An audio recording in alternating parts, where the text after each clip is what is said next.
Hi, everybody, and welcome to Building Bridges for America's Sunday night town hall and Games for Action. We have a very special guest with us tonight, Dr. Terrance Ruth, who is running for Mayor of Raleigh, South North Carolina. Is Hi, everybody, joining us. I'm sorry, I was trying to kill my sound over on the YouTube side of things. So Terrance is running for Mayor of Raleigh, North Carolina, and we're going to be chatting with him here in just a few minutes. But first of all, I am going to tell you about Building Bridges for America first, and then we're going to jump right into the questions with Terrance. So give me just a moment here. So Building Bridges for America is a nationwide, all-volunteer organization that came to be after Pete Buttigieg dropped out of the 2020 presidential race, and he activated all of his volunteers, all of his supporters to get behind Joe Biden and all of the down ballot candidates. And a bunch of Pete supporters got together and said, you know what, we are going to take everything that we learned and we're going to do something with it. And Building Bridges for America was formed. Building Bridges has a mission, a vision, and values. The mission of Building Bridges is that we're guided by the principles of servant leadership, and we're mobilized and empowered by networks of relational grassroots organizers equipped to support campaigns and causes based in progressive values. And our values are that we recognize that the effort adds value regardless of the result, and we are committed to the development of a broad, inclusive coalition. And of course, we conduct ourselves and our actions are informed by the legend of Pete Buttigieg's campaign 2020 rules of the road. And our vision is a just and equitable democracy safeguarded by an informed and engaged electorate where everyone is valued and belongs. Now, everything that Building Bridges does, we do through these lenses because we strive to inform and engage ourselves in delivering the work of racial equity, bridging the rural and urban communities, reforming our democracy, and creating a sense of belonging. Now, Building Bridges has a bunch of programs, trainings, and discussion groups. Over on the left-hand side of the screen, you see that we have a book club. We just wrapped that up this past week. We read The Sum of Us, What Racism Costs Everyone. Amazing book. We're going to be announcing our next book in our book club series here in the coming weeks. So keep a lookout for that. And in the middle of the screen, you see our courses and trainings. And this is deep and wide. We go into so many different aspects of what it takes to be a political organizer, teaching you storytelling training, how to spot disinformation, how to have those really hard conversations. We even dive into civics and messaging, what to say and what not to say. And then, of course, we have our days of action, and that's where we work for the candidates. On Wednesdays, we have lights, camera, action. That's where we watch a movie and we write postcards. And then we have games for change. Like tonight, we play games and we play trivia while we write postcards. And sometimes we invite the candidates like we did tonight, and we write postcards while we do all of that. And then every 2 weeks we have Demopalooza, and that's where we get together for a cause and we write letters to elected leaders. We just had it last night. We got together and supported women and their reproductive rights because a lot of crazy things are going on with that down in the state of Missouri. And then we have the candidates. This is the class of 2022. I do believe the head count is 30 endorsed candidates at this point. And what do we do for them? We text bank, we phone bank, we write postcards, and we have the town hall Q&As like we're having tonight. And the type of candidates that we have is deep and wide. We're representing over 20 states. We have Board of Commissioners, Board of Supervisors, Selectmen, City Council, State House, Secretary of State, Governor, Congress, and U.S. Senate. So the candidates that we're endorsing are just from local all the way up to federal government. And then you can contact us or you can follow us on social media at Bill Bridges, 4 America on Facebook, Instagram, Twitter, and YouTube. And you can check us out on our website at Building Bridges 4 America.com. Now, ladies and gentlemen, without any further ado, I would like to introduce you to Dr. Terrance Ruth. He is running for Mayor of Raleigh, North Carolina, and it is an absolute pleasure to have him. Terrance, you want to tell us a little bit about yourself and why you're running for office before we run into the start into the Q&A with you? No, it's a pleasure to be here. Thank you again, Building Bridges, for being an organization that support candidates that embrace and that are connected to community and grassroots organizations and organizing. I want to appreciate you for allowing me to be a part of your ecosystem. Number one, there's several critical issues that's relevant to my race. And just so you know, this decision was made during 2020, if we go back a couple of years.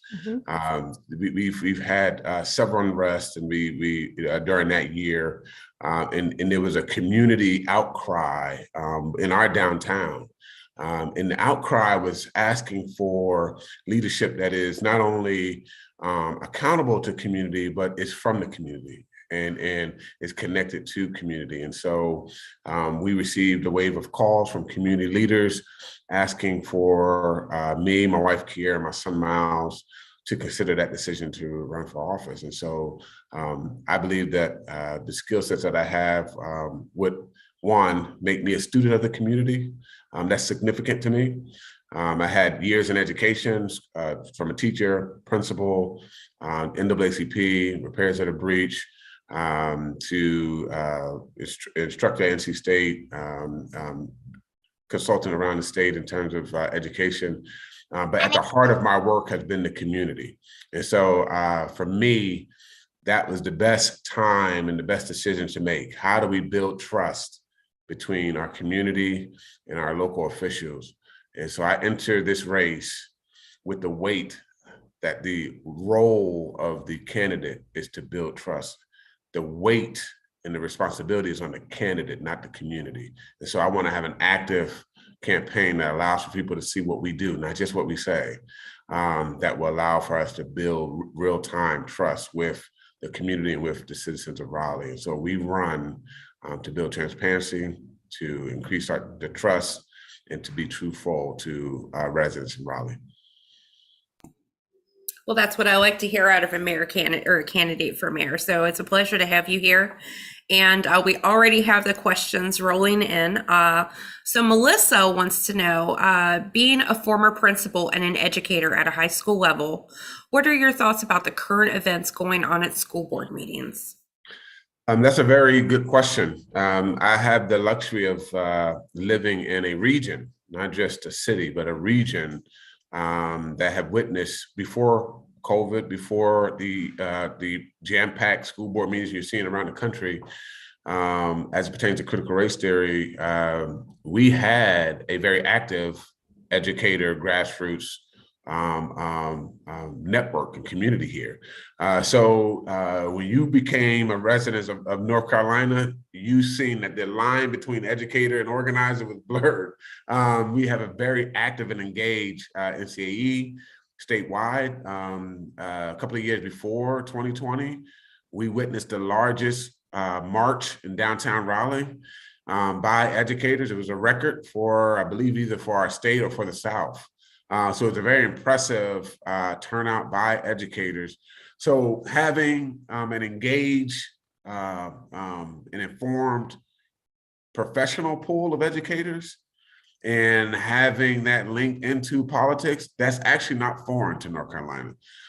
We actually see that quite a bit. Dr. Barber, who's a well-known civil rights leader and social justice leader currently in our country, one of his earlier starts was at the school board meeting in Wake County. So we have a very rich history.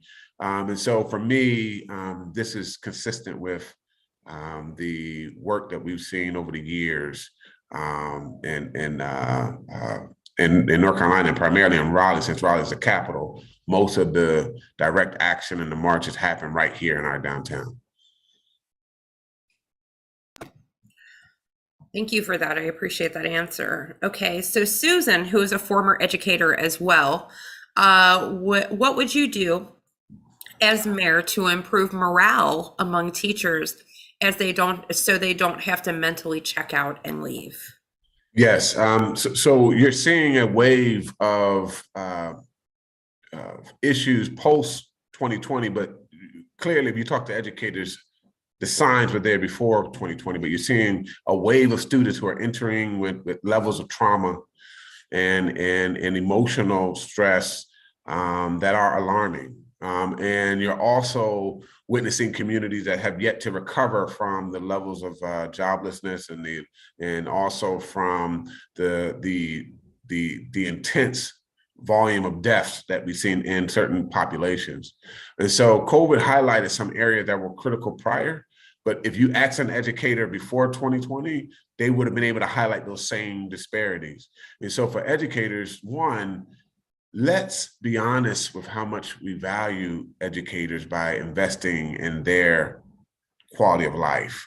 And that is, for some educators, that's money. They need to be paid a decent wage. I know that's not a local issue, but it's something that matters, the quality of life. But number two, we are in a county that probably one of the wealthier counties in North Carolina. So what does it mean for the mayor to actually be a part of classrooms, to stand with teachers in their jobs, to advocate for the quality of the community bleeds into the school? It doesn't stop at the school building. So normally schools are representations of the quality of the roads, the quality of healthcare, the quality of the jobs, safety. Normally at the school building, you see the intersections of those. So what does it mean to engage educators around policy? And what does it mean to be responsible and accountable on the areas in which we can be preventative around some of these social issues that they have to endure once the students enter the school? That's a terrific answer. Thank you so much. That's sounds like something good to me, having a hands-on mayor that is going to be there to be behind our teachers. So Tracy says, speaking of trust, always a popular concept with us here at Building Bridges. How can you, as a mayor, build trust among your citizens in our fractured political landscape? Yeah, so for those who've been following us since 2020, we have embraced those terms. That's number one. We've embraced the term transparency, trust, and truth from the beginning.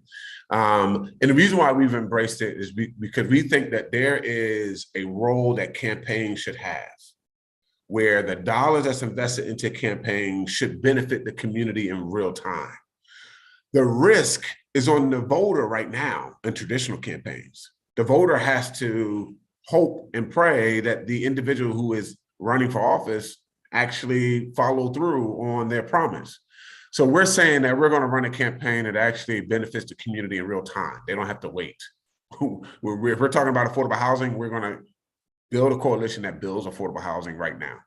If we're talking about healthcare, we're going to convene health professionals right now. So our actions is leading the campaign and not a nice, neat, well curated policy platform. And so we are taking on the burden of building trust, and we're not putting that on the voter. One of our values is that we are guided by the principles of servant leadership. And it really sounds like that you and your campaign have really embraced that aspect. And I really appreciate that. So how do you plan to involve the residents in the decision-making process in Raleigh?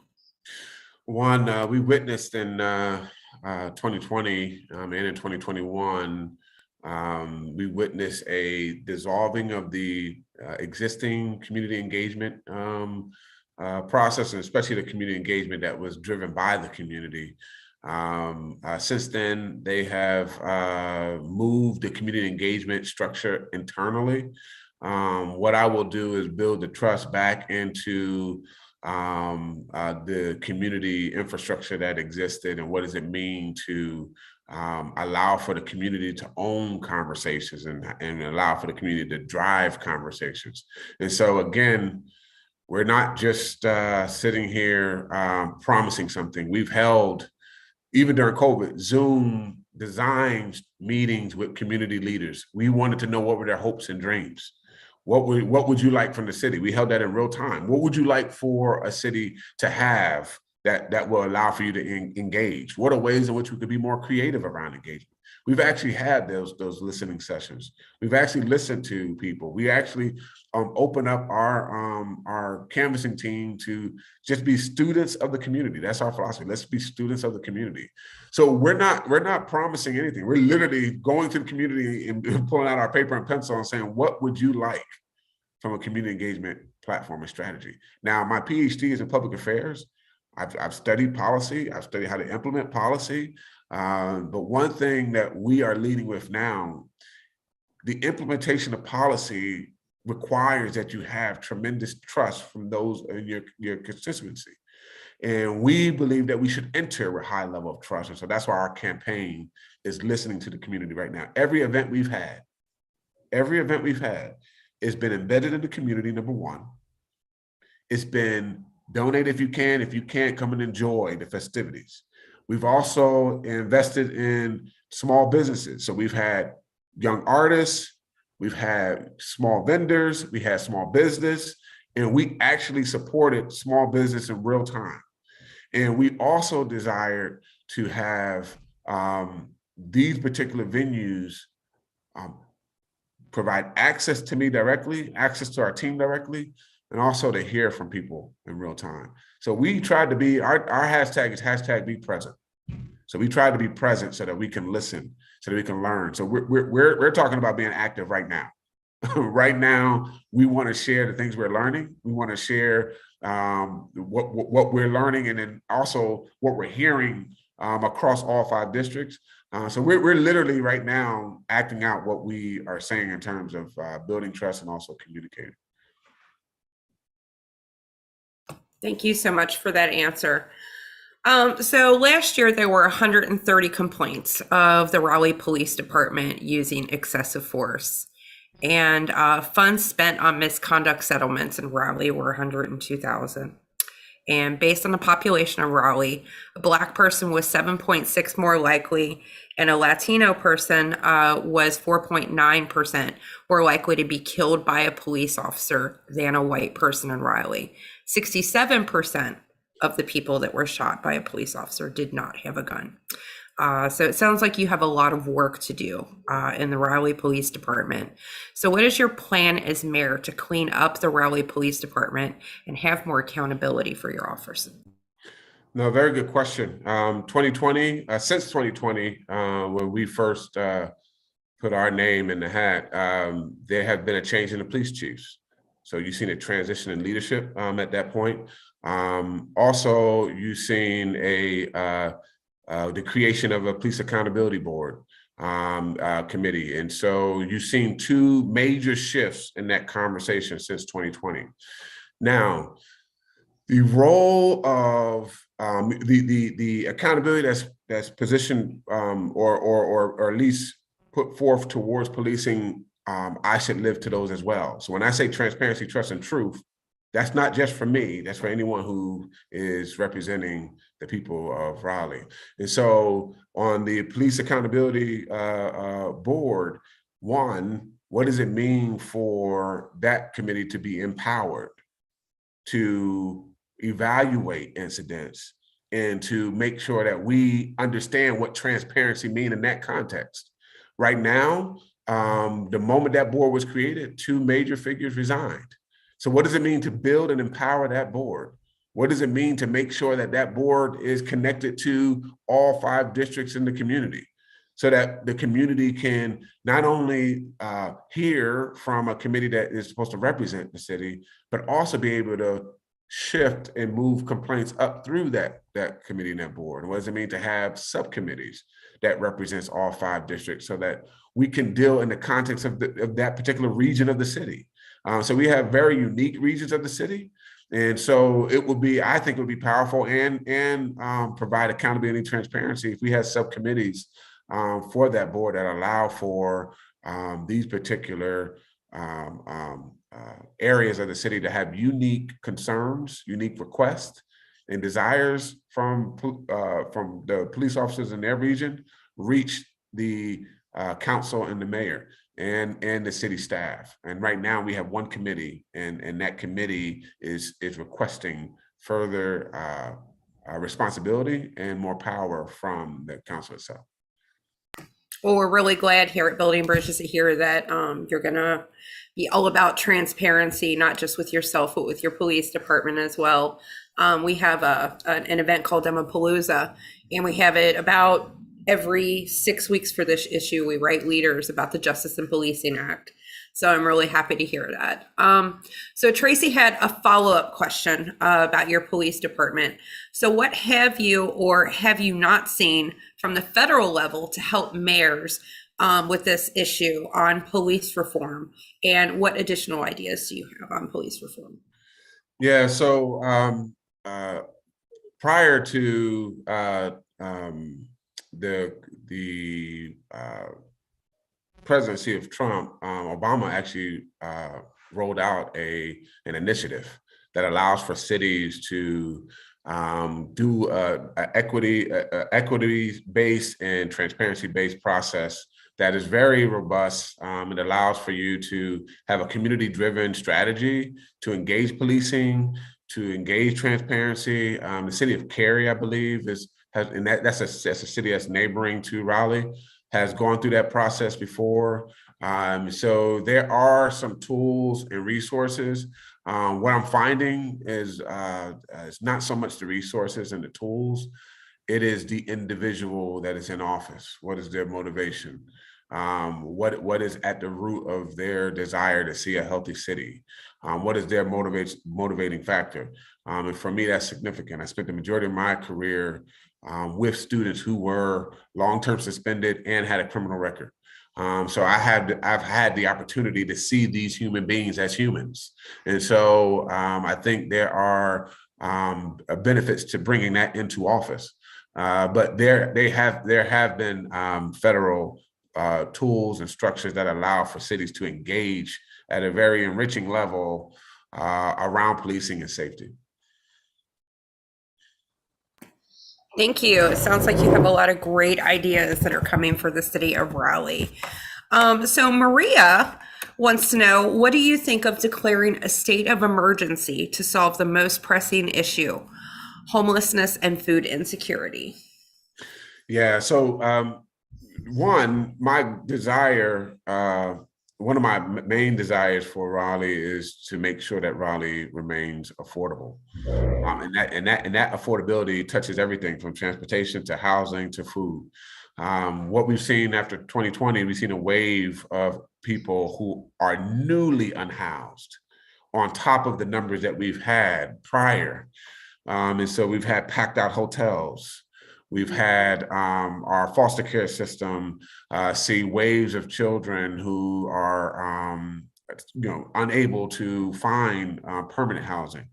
So we've seen some numbers that are jaw-dropping. Again, those numbers enter the school building and educators see it and educators feel it and they talk about it. And so there's been new ways in which the school system have engaged community partners. But for me, again, I'm going to build while we move. And so we've had, right when it started to get cold, we had it's called the white flag. That's when it's too cold for individuals to sleep outside. And so we help some of the individuals and organizations that live around the unhoused infrastructure in Raleigh, help find shelter while the nights are freezing. But we've held a community conversation with those who are unhoused. They were able to come with the community college, get a haircut. They were able to come and eat with Johnny's Pizza. And then they were able to pick up a backpack. And in there, we didn't want anything from them, but to say, what do you want from the city? How can the city serve you? And we went right to the stakeholder. We went right to the voter. And we said, what do you want? How can we best serve you? So for me, I think we learned from the experts and we were able to glean some answers from there. Number one, many of their solutions were brilliant. So what does it mean to engage the unhoused in decision-making? But the second piece I think was really important. We passed an $80 million bond late 2018, 2019. In the market we're in right now, that 80 million is not sufficient. So what does it mean for the city to be aggressive around housing? So we started convening our groups, and we were going to be aggressive around housing, and not just workforce housing, but low income housing. And so we've been making our connections, building our relationships so that we can be active on that right now. Also, we are connected to great individuals, organizations that are feeding people right now. So sparked from our event in late 2021, Johnny Pizza has been feeding the unhoused every week, ever since then. And that has sparked a network of conversations around what does it mean to sustain this work and let the brand of the city not just be about growth. Growth is an output, it's not an outcome.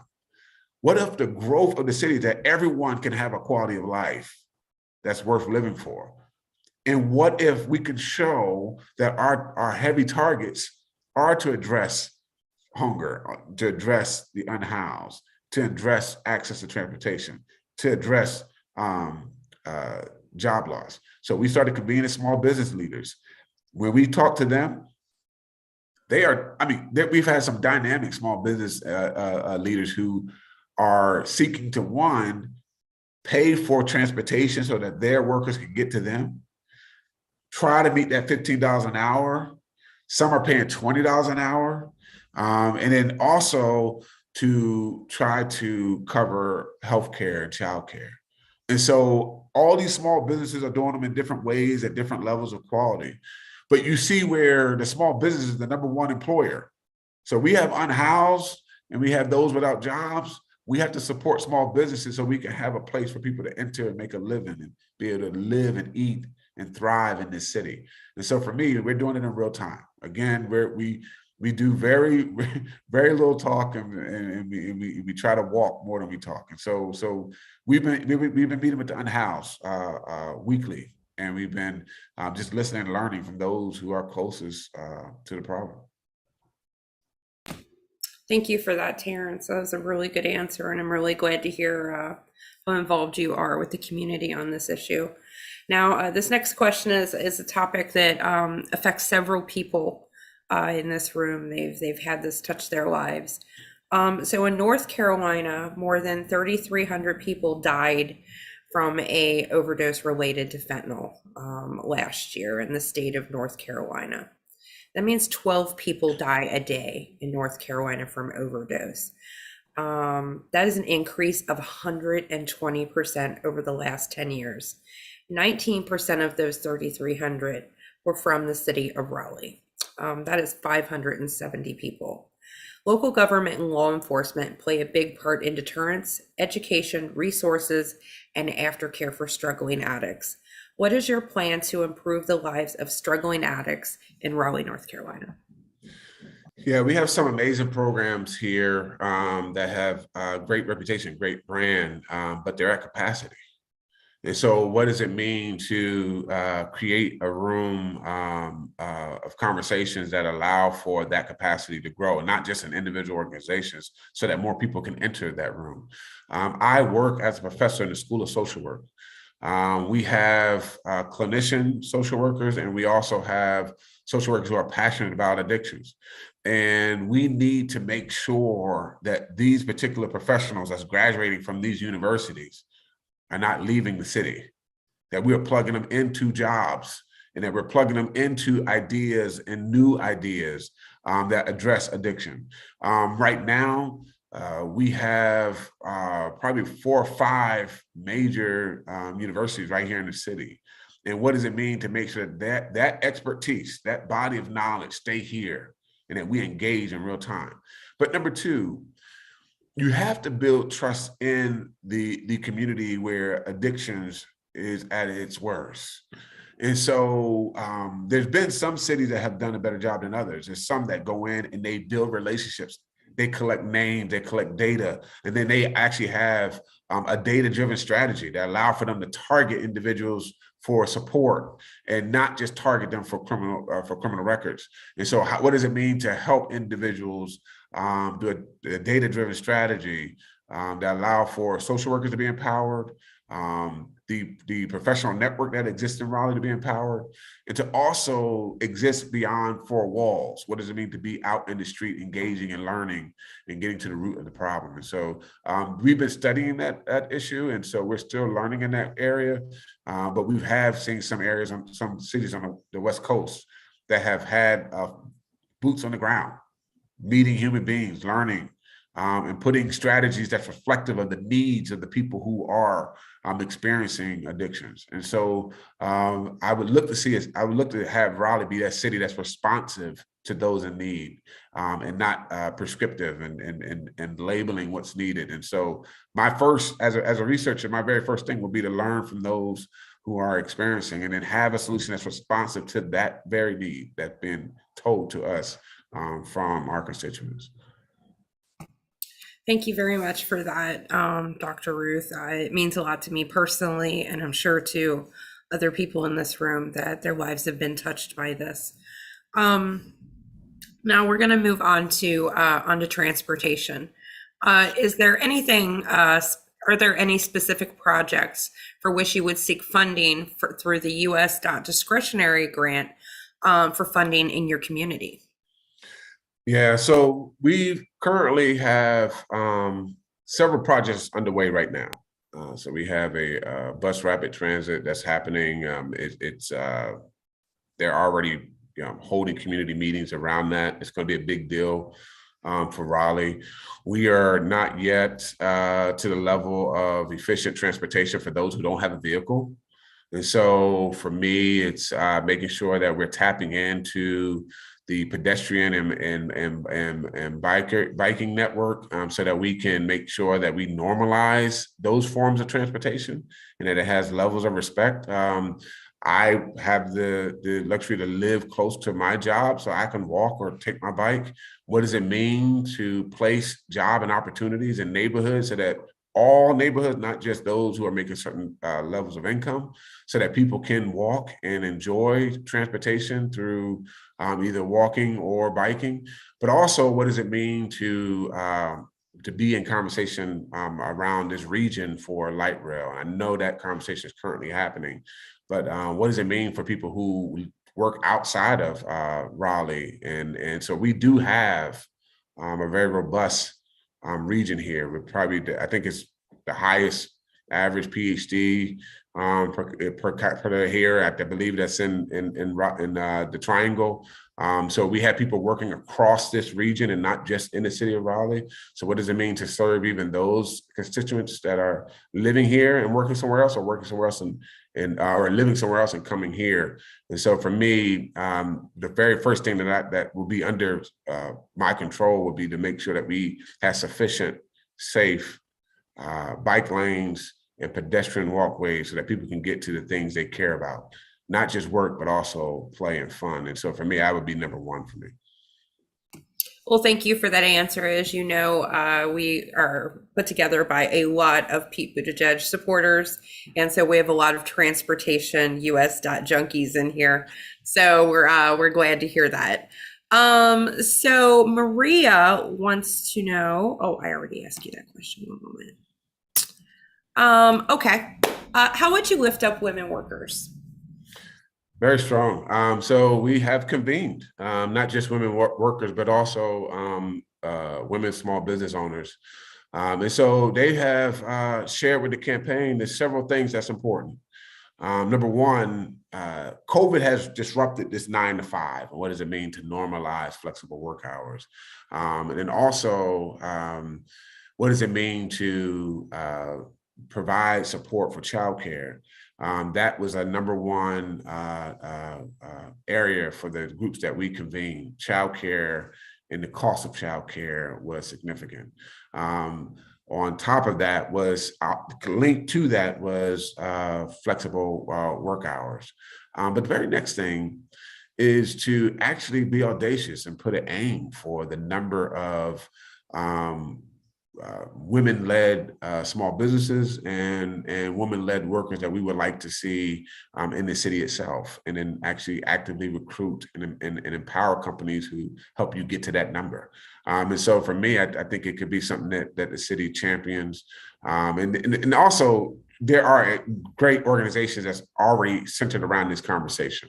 And so it really be the city supporting them in their efforts. When we convene, we've just met some amazing advocates that are just doing amazing work, not just in Raleigh, and they're doing it from city to city, but also the statewide.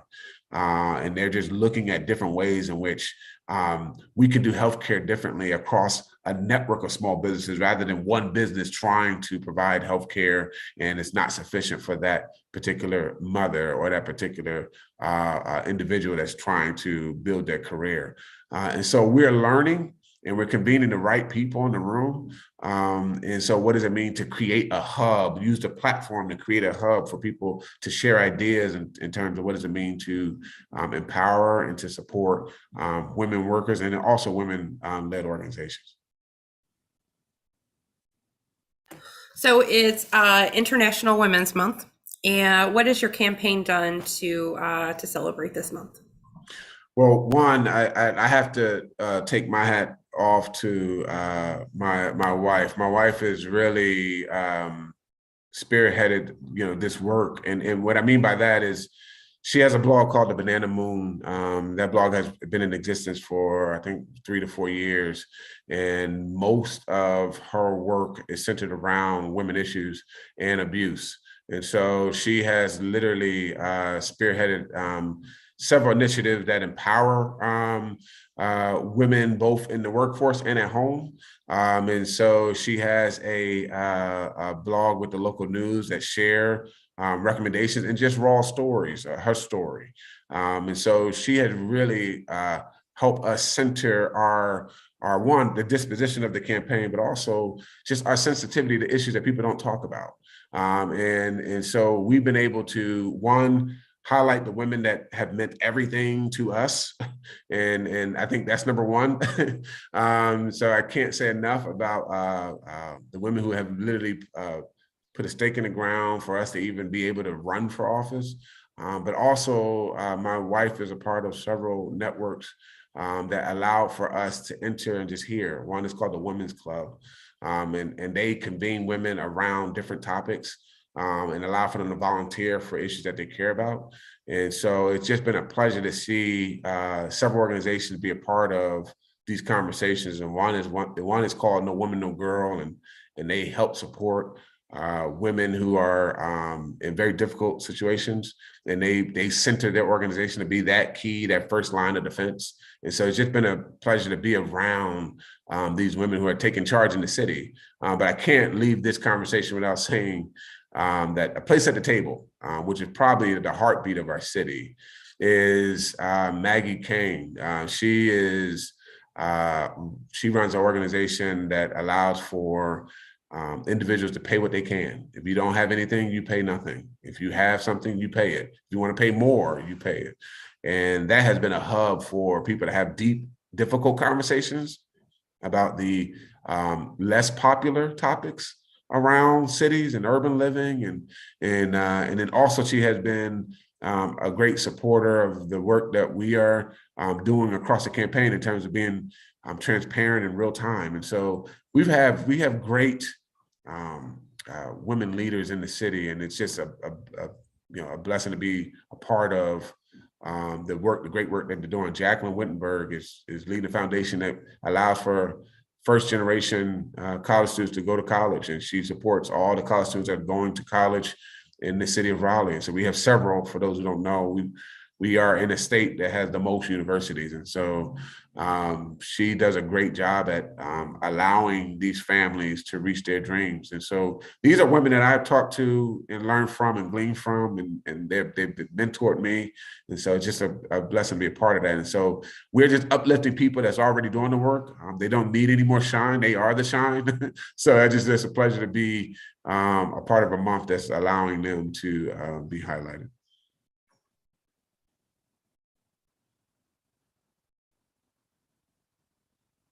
So you touched on that North Carolina has the most universities, and I can't go without asking you. It's March Madness, North Carolina or Duke? Yeah, so I'm an employee of NC State, so I'm not allowed to comment on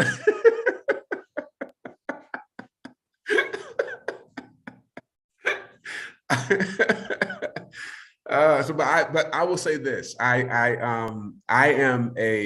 was a big fan of Kobe Bryant, and Kobe Bryant's favorite coach was Coach K. And this is his last season, and he will be leaving after this season, after a wonderful year. So it would be great to see him leave on top. And so I'll leave it at that question.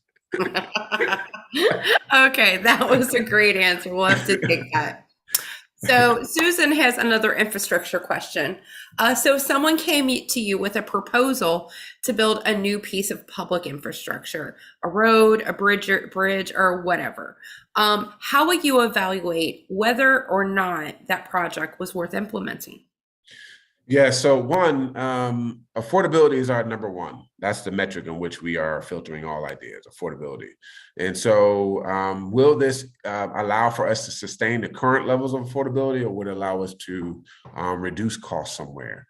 And so the very first thing that, again, just like any successful project, we will engage all districts in the city through a hands-on, active,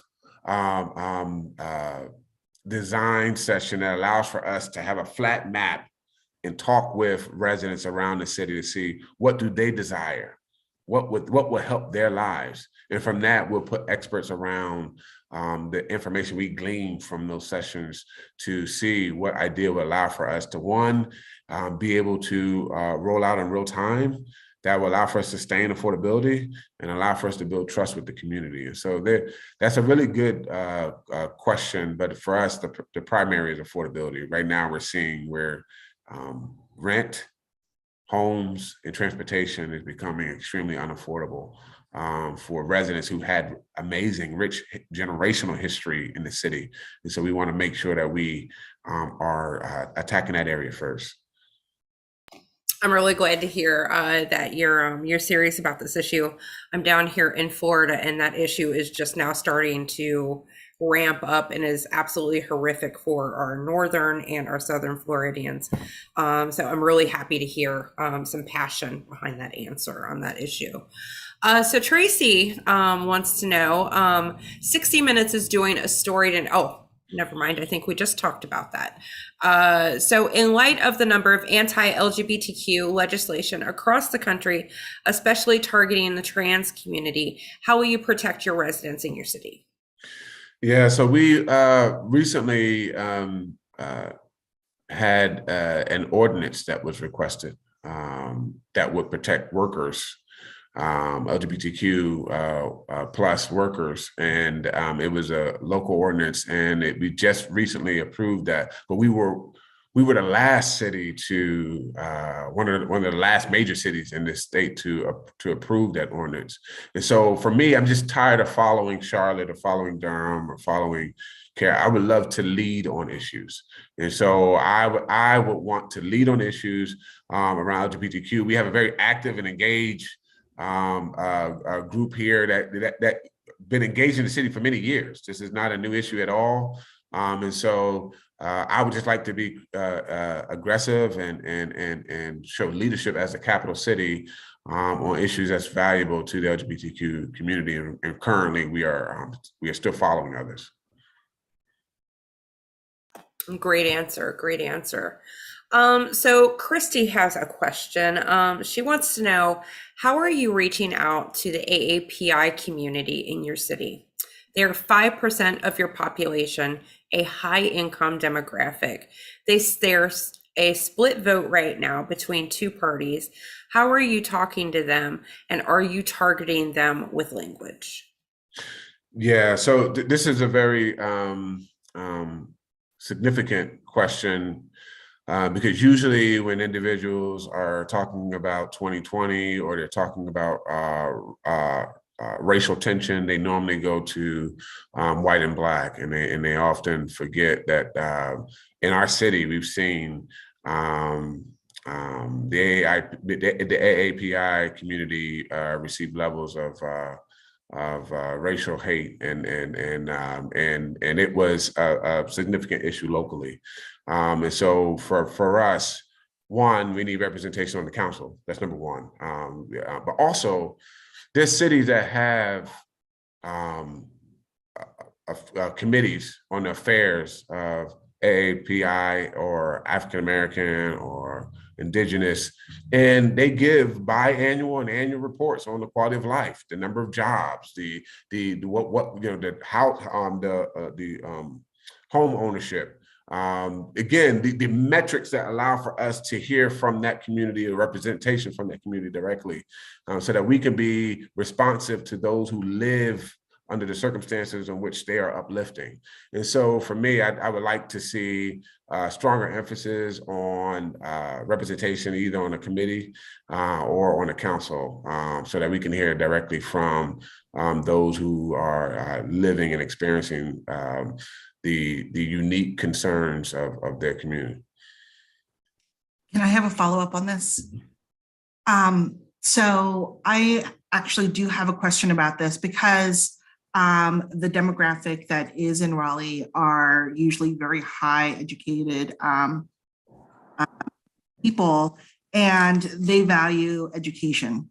And right now in the Supreme Court, they're arguing against affirmative action using the Asian American population. And it is a true wedge issue for Asian Americans. It is extremely effective in getting them to vote for Republicans.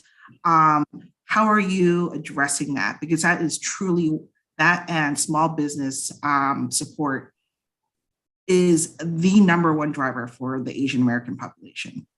And they have figured out a way to make Asian Americans feel like they are being discriminated against, and it works. So how are you going to talk about this?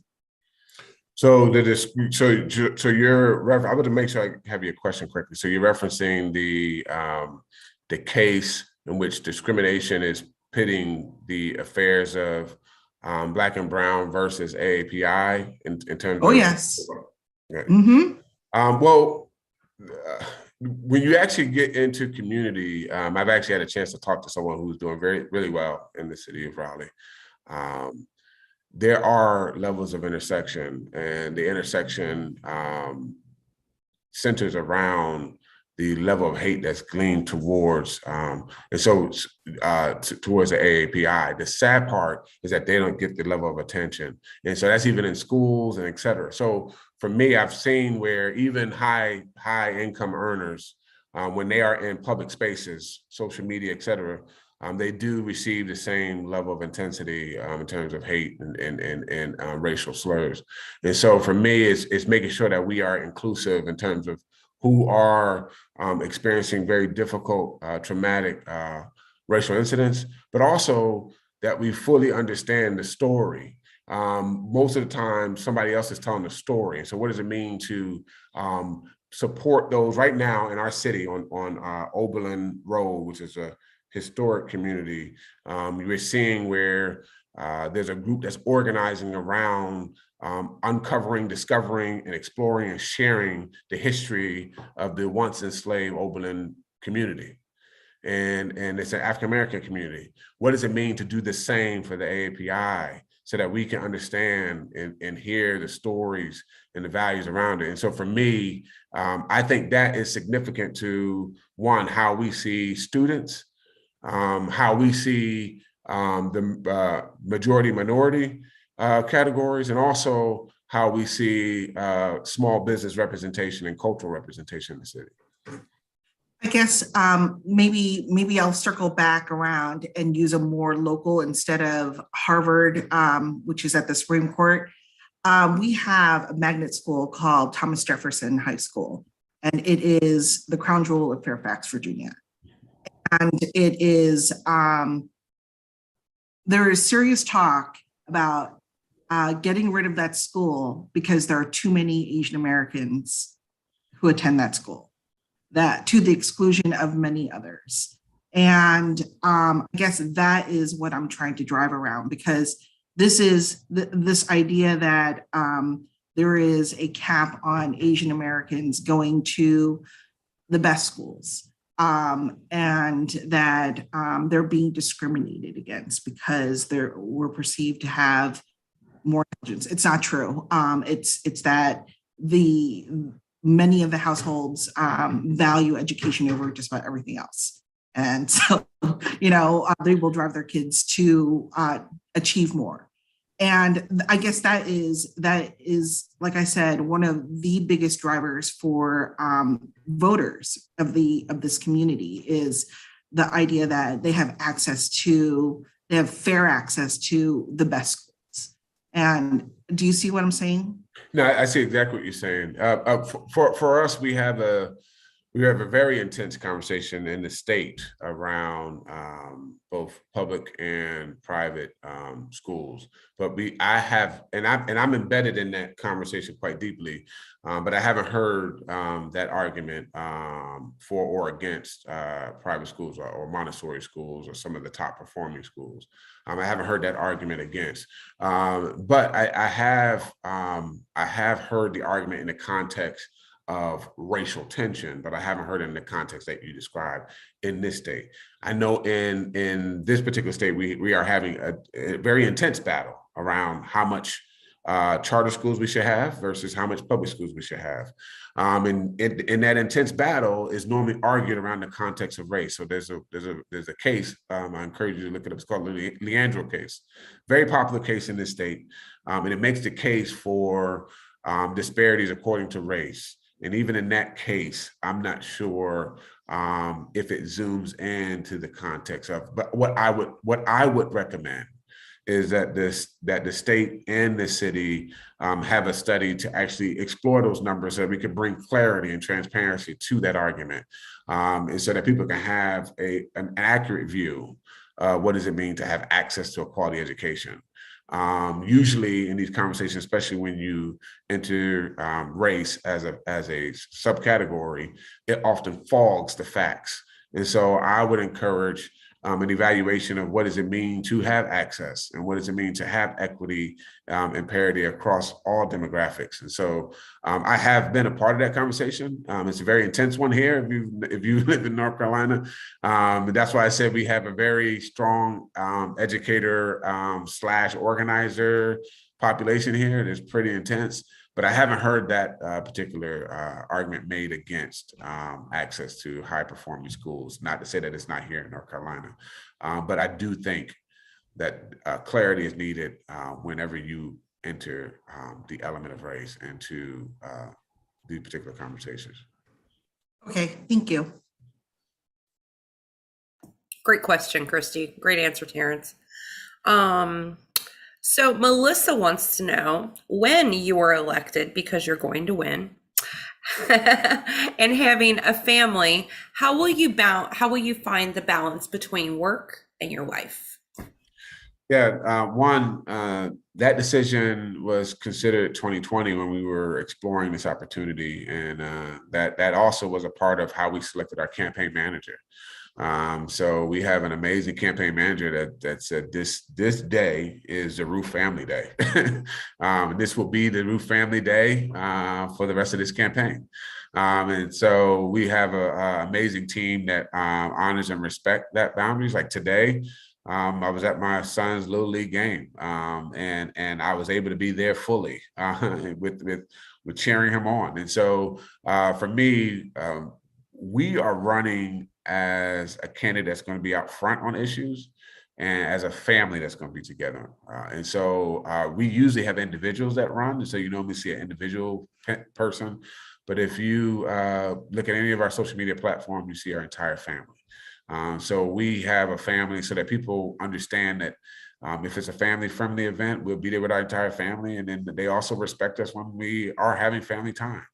So we try to be as transparent and upfront about that as early as possible. So we started as a family so that people can see us and understand our journey. And we're on the PTA, so we try to be as responsible as possible. But we do have an amazing team around us that allow for us to honor as much as we can the time that's sacred for our family. But very good question that we have wrestled with. That's awesome. That's very important to make sure that you take that time and so you have that balance. So if you're elected, what 3 steps would you take to put the city of Raleigh on a firmer financial footing?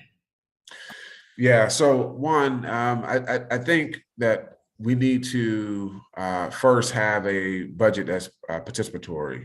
I think there's some ways in which we can rearrange priorities to match our constituents. That's number one. And when I say that, because when you start making budget decisions, then you start getting to the heart of issues. And we want to make sure that when we are evaluating ways in which we should manage our money, that we are following those who put us in office. And so one would be to engage the community on the issues that's most important to them. And so we'll do that by having a participatory budget process. Currently, we've tried that, but I don't think we are as engaged or aggressive on that issue as we can be. Number two, there are ways in which we can draw more business here, and business that's friendly to all consumers, that will allow for us to not depend on the tax dollars of our residents. Right now, we have that $80 million bond, but that's coming out of the taxes of residents. And then we had a stadium that was asking for additional tax dollars in the proposal. And so what does it mean for the city to be aggressive around ideas that would allow for us to build solutions outside of tax dollars?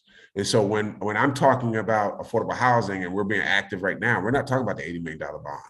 We're talking about putting investors in the room. We're talking about building revenue, generating ideas. These are things we're doing right now. We're putting people in the right spaces to create ideas, to generate solutions to hard issues without touching the tax dollars. And I think we are in a network here in the region, in the Raleigh Triangle, where we are saturated with investors, we're saturated with design thinkers, we're saturated with community activists, we're saturated with universities. But the ideas that touch very difficult issues, we are at the shallow end of the pool on that end. And I think we can reverse that with our city. Great answer. Great answer.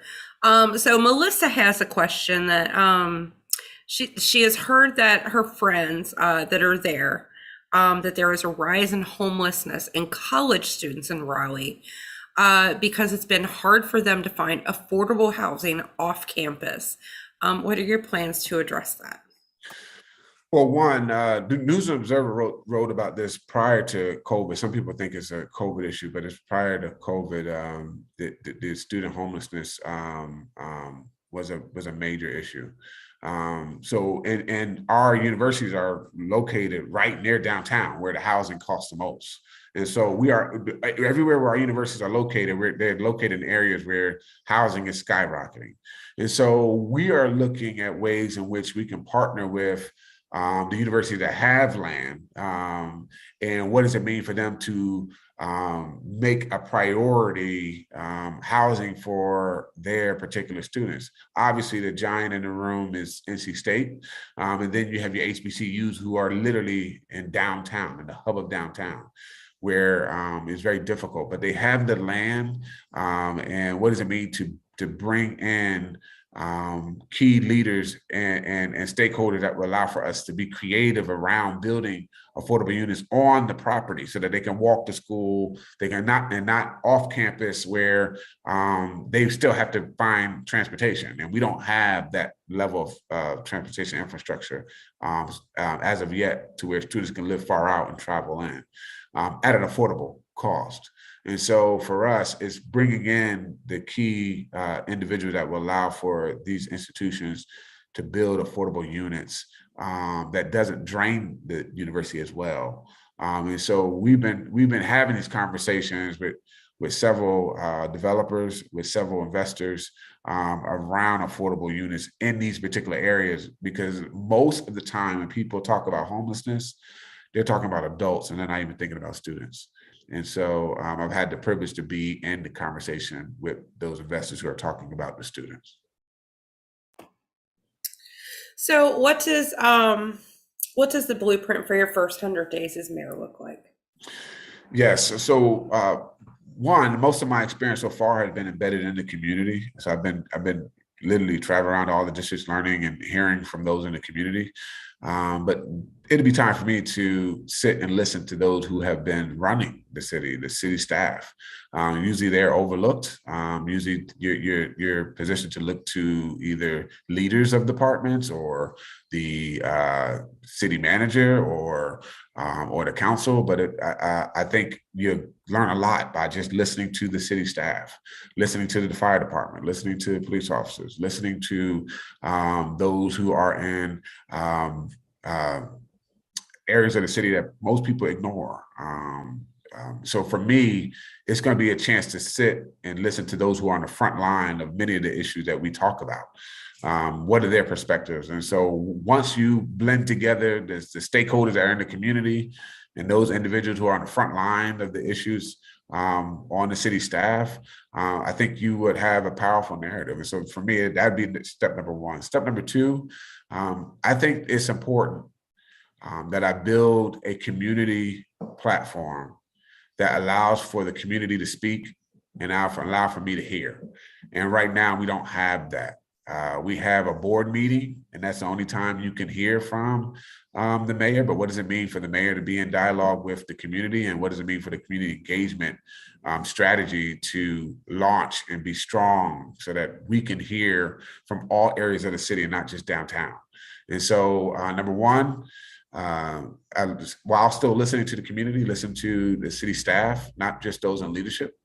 Number two, launch and engage in a community and listening session that allow for us to build valuable tools to hear from community directly and not just at the board meeting.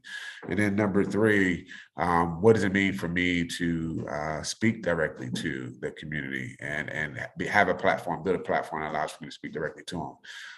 I think that's the best way to start if we're going to sustain the work I've been doing during the campaign. Sounds like a great blueprint to me. So Christy has a question about climate change. What are your plans to help the city deal with current climate change issues and for future crises? Yeah, so far we have had a very difficult time with runoff, water runoff, and we also have had flooding issues and complaints in most of the historically Black areas of the city, Southeast Raleigh. And so there is a strong group called One Wake that's been advocating around this issue. And what does it mean to hear from them directly? Number two, we have a very high interest in development in the city. And what does it mean to advocate for the implementation of preventative structures that will allow for us to prevent what's been happening prior when we've applied additional cement to our city? And then what does it mean to use that interest that's in our city to build preventative structures for the environment? There's an amazing set of leaders in our region who center climate change, and they have already put together a blueprint for ways to improve the collection of water runoff, to improve the preservation of trees, to improve the preservation of sunlight. I mean, we've had some amazing thinkers around these areas have already reached out to me and shared, and we've had deep conversation, and they have amazing ideas that I look to engage and maybe put a list of priorities in terms of what does it mean to roll each one out. But it's a critical conversation for our city because we've benefited from having a city that has trees and grass and land. We have a park that we are currently working on. It's a 10-year project. What does it mean to preserve the quality of life that people have enjoyed without becoming a brick city? And so there's chances to be preventative in that area right now and not later. So I have a question about the drinking water in Raleigh. So chromium-6 is an extremely toxic metal that is not currently regulated by the EPA. And in recent years, Raleigh tap water and drinking water averaged 56 parts per trillion. For sake of perspective, These levels are 3 times higher than the concentration determined for the negligible impact of a cancer risk. So what are you going to do to protect the residents of Raleigh and improve the quality of their drinking water? No, it's a very good question. And one, it's something that intrigues me quite a bit because we've seen what ignoring this issue can do in other cities. So we know how important this is.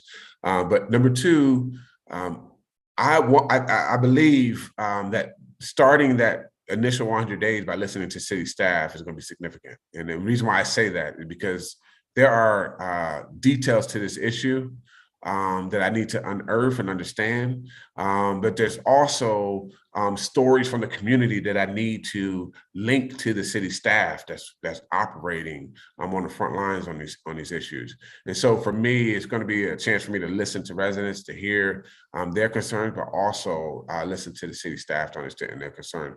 That's a really great question that our team will need to explore to make sure that, one, that we're listening and that we're being transparent about it with residents. Most residents wouldn't be able to tell you that stat that you just shared. Be transparent with residents, and then also be transparent in terms of how successful we are in reducing that number.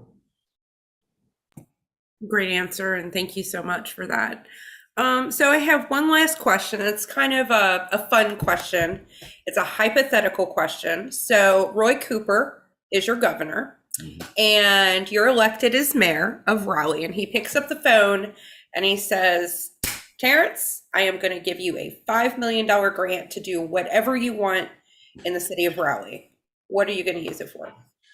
Yeah, no, this is a question that I have thought about, not from Governor Cooper, but I have thought about it.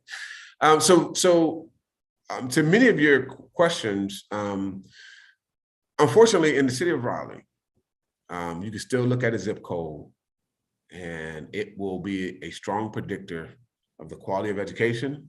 It'll be a strong predictor of the potential salary that you will earn as an adult. It's a strong predictor of the safety that you will experience.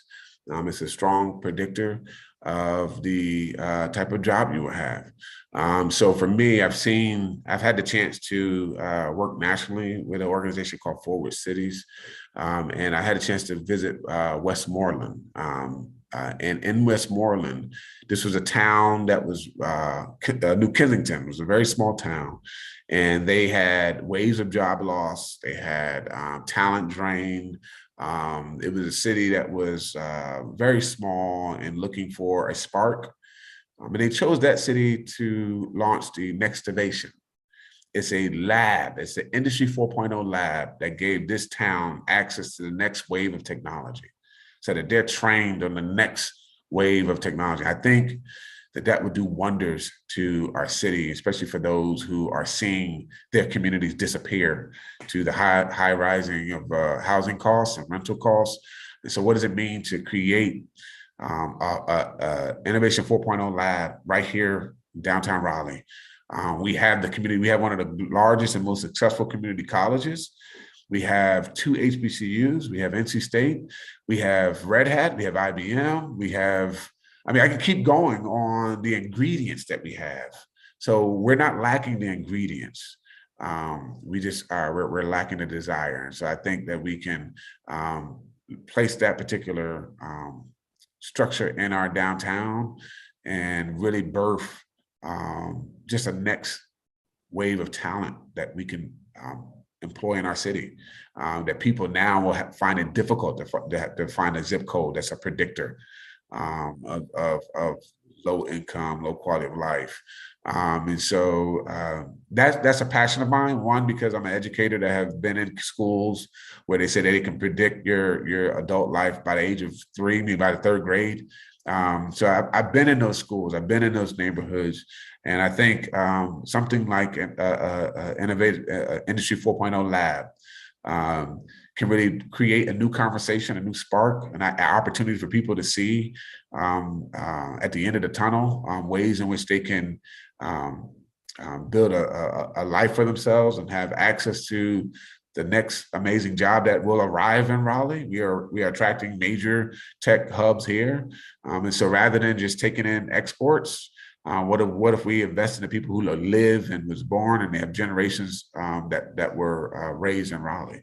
And so for me, I just think that would be an amazing $5 million project or wish for Raleigh.